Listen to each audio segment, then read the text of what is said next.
This is the Intro to IMFs notes. In this video, we are going to focus on what IMFs are, and then there will be a second video finishing these notes up, talking about types of IMFs. It will be helpful to have a periodic table available for this. So just as a review, states of matter are states of matter or are phases of matter. The state of matter depends on temperature that the chemical is at, pressure, kinetic energy, which is motion of particles, and that is directly related to temperature, and the strength of attraction between particles. Often we look at different chemicals, whether it's water or rubbing alcohol, and we can say, oh, it's liquid at this temperature, or it's solid. And when we are at a certain temperature, those IMFs, or the strength of attraction between particles, called IMFs, intermolecular forces, that's what's going to determine if we have different materials that are at, let's say, 75 degrees Fahrenheit, or we would use 75 degrees Celsius. What state of matter would that be at? Well, that temperature and what state of matter that chemical is at is related to the forces between particles. If something is in a gaseous state, then if we look at chlorine, the particles are far apart, and so they have that freedom of motion. They're not feeling the forces between those two chlorine molecules, and so that means that this is going to have, a gas is going to have a weak IMF force, a weak force between those chlorine molecules. If now we look at something at liquid phase, or at a liquid state of matter, like bromine, when the particles are closely packed but randomly oriented, they can randomly change, but those are because they are closer together. That closer distance means that a liquid is going to have a stronger IMF, and then once we get to a solid state, then those are going to have a stronger IMF because the particles are closely packed in an ordered array, and the positions are essentially fixed with that. And so if we say, let's say all of these are at the exact same temperature, where chlorine is a gas, bromine is a liquid, and iodine is a solid, that means that chlorine would have weaker IMFs. Iodine would have stronger IMFs because if they're at the same temperature, those iodine crystals are able, or particles are able, to attract each other more strongly. Even if they're at the same temperature, they have that same kinetic energy. IMFs do, or we can change states of matter by increasing temperature to kind of overcome that force between particles, to move from a liquid to a gas, to separate those. And so just as a reminder of just our states of matter and what it means for our particles. And liquids in solid and liquid states, our atoms are perpetually or always in contact or touching each other. Those are both called condensed phases because those atoms, molecules, ions are in contact with that. Gas would not be a condensed phase. So what are IMFs? So far we've talked about intramolecular forces this year. We didn't call it that. That was our bonding unit, where we were talking ionic and covalent bonds, which are the attractive forces that are within molecules. And so again, those intramolecular forces, we know hydrogen and oxygen are going to share electrons, and then we get a covalent bond. This unit, we are going to discuss intermolecular forces, which are the attractive forces between molecules. So if I have two H2O molecules, how is this oxygen? And we know that oxygen is more electronegative, so it's going to have a partial negative charge. Hydrogen is going to have those partial positive charges. Well, how is this partial negative on our oxygen? How is that going to be attracted to a partial positive on that hydrogen of a different H2O molecule? And so what is that force between two water molecules or any substance? And intermolecular forces, We talked about those strong intramolecular attractions, those covalent bonds, those ionic bonds. We talk about those first because those bonds are stronger than intermolecular attractions or intermolecular forces. These are comparatively weak compared to a intramolecular force or a bond, which is strong. And so those are much weaker than our bonds or forces within the molecule. Our IMFs are going to control many critical properties, and IMFs are related to the type of bonds that are within the molecule, but now we're going to just be looking at, well, how does an HCl, how is that interacting with other HCls with that? So those control many critical properties like boiling and melting points, again, temperatures where those substances can change between phases. So how can it go from that liquid to gas phase where those particles can get even farther apart? Or how can it go from a solid to a liquid phase where, again, those particles are going to go from that rigid organized shape to maybe to being able to move more freely.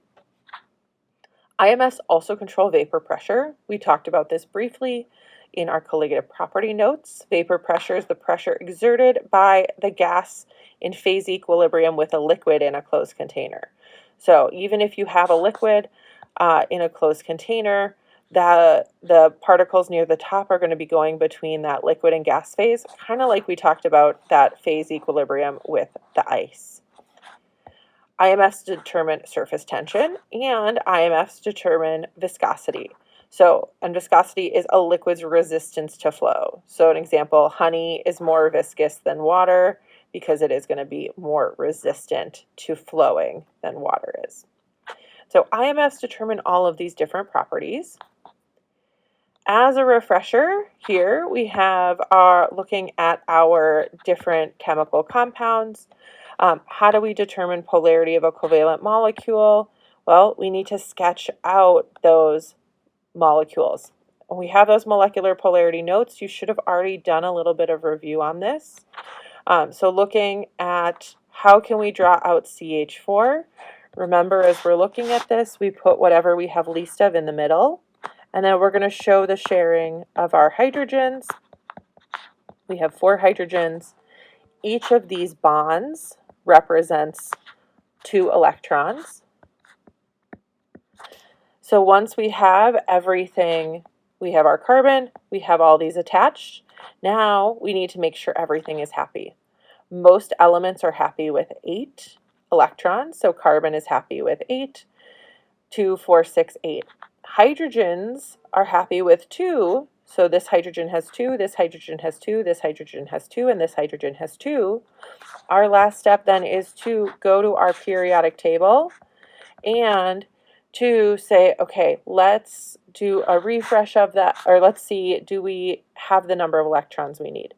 So carbon is giving 4 electrons. Hydrogen, each one is providing 1, but we have 4 hydrogens.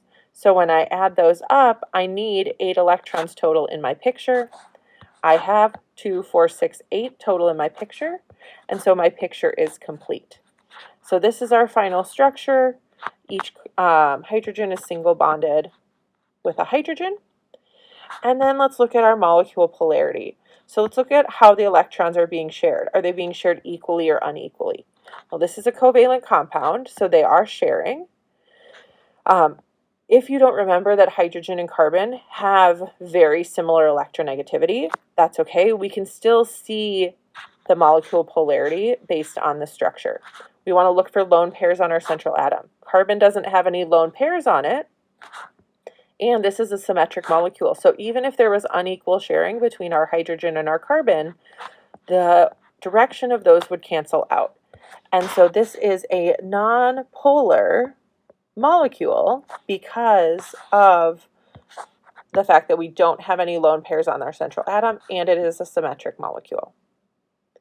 Looking at our next one, NH3, nitrogen in the middle, connecting those 3 hydrogens, making everyone individually happy. So nitrogen is happy with 8, 2, 4, 6. So that means nitrogen is going to need a lone pair. Each hydrogen is happy with 2. So there's the 2 there, 2, 2. So now let's look at, from our periodic table, how many can we have? Well, nitrogen on my periodic table is contributing 5. Hydrogen, each hydrogen contributes 1, but I have 3 hydrogens. And so when I add those up, I need 8 electrons in my picture to make sure all my electrons are present. 2, 4, 6, 8. And so I don't need to do any editing on my picture. Now if I look at this, here's my molecule. Let's look at how the electrons are being shared. Nitrogen and hydrogen, those are sharing unequally. Because nitrogen is farther to the left, it is more electronegative. So there would be a partial negative charge on that nitrogen, partial positive charges on our hydrogens. So those nitrogens are going to be kind of hogging the electrons because it's more electronegative. It is going to attract those electrons more strongly. And if we look at this now, there is unequal sharing within our molecule, but is the molecule as a whole polar? Well, lone pairs on the central atom, there are lone pairs. As long as we have one lone pair, that is going to indicate that this is a polar molecule. And what direction is the dipole going to be? The dipole is going to be towards nitrogen, meaning that that nitrogen is going to have that partial negative charge. Any of our hydrogens are going to have partial positive charges. Last one, SO3. Let's put sulfur in the middle. We're going to connect those oxygens on any 3 sides. I'm going to make everyone happy. Sulfur is happy with 8, so it needs a lone pair. Each oxygen is also happy with 8 because it has a bond. Each of those oxygens currently only have 2, and so I'm then adding 3 lone pairs.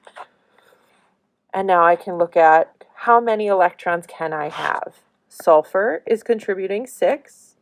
Oxygen contributes 6, and I have 3 oxygens, so that's going to be a total of 18. And when I add those up, I can have a total of 24 electrons. So let's look at how many we have. Here's 8 electrons, another 8 is 16, another 8 is 24, 25, 26. I currently have 26 in my picture, so I need to do some editing. So I need to do some chop, chop, replace. I need 24, so I have 26. I need to get rid of 2 to get that 24. I'm going to chop a lone pair off of one of my oxygens and off of my central atom sulfur, and I'm going to force more sharing to occur. So again, that chop, chop, replace. And now when we look at our picture, because we got rid of 4 electrons and replaced it with just 2, now our total is down to that 24, and this is our structure. So now that my picture is done, let's look at how are the electrons being shared. Oxygen and sulfur. Well, oxygen is closer to the top, so that means our oxygens are more electronegative. So any of our oxygens are going to have partial negative charges. Our sulfur is going to have a partial positive. But let's look at, we've got individual sharing that is unequal, but let's look at the molecule. So lone pairs on our central atom. We don't have any lone pairs on sulfur. Symmetry of the molecule, well, we have unequal sharing on each side of sulfur, but it is symmetric in what items are on those sides. And so even though we have unequal sharing, this is a non-polar molecule because we have no lone pairs on the central atom and because of that symmetry. So that's what we've got. So that was a nonpolar molecule. We are going to need to know how to use these skills as we keep moving forward. That's the end of video 1. Come back for the rest of these notes.